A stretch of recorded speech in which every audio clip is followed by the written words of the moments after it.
Okay,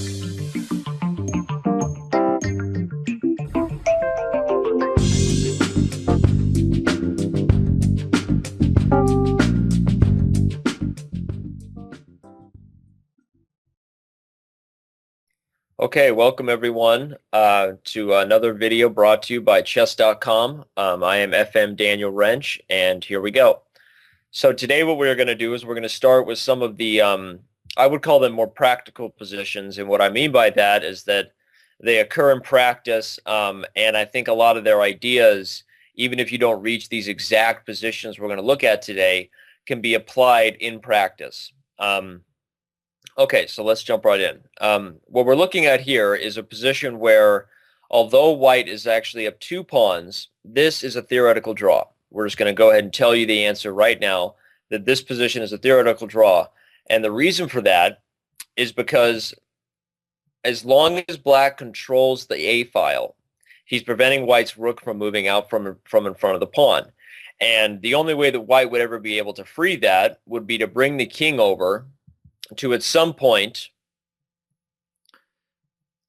release the pressure of the rook.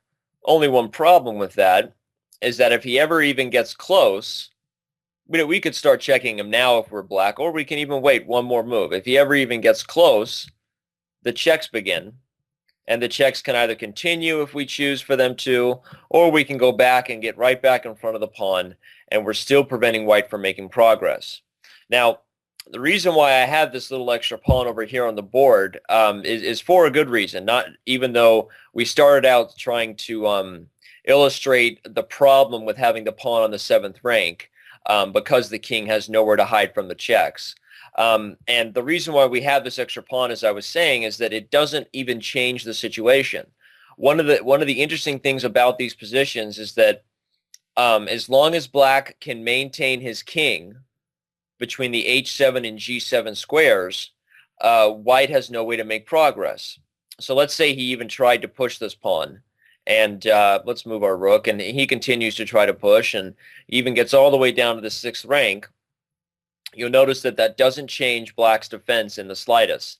Black is still simply needing to keep control over the A file, which thus prevents the white rook from moving out, and even having this extra pawn doesn't make a difference. So we might be asking, well, what if we started out with a corner pawn?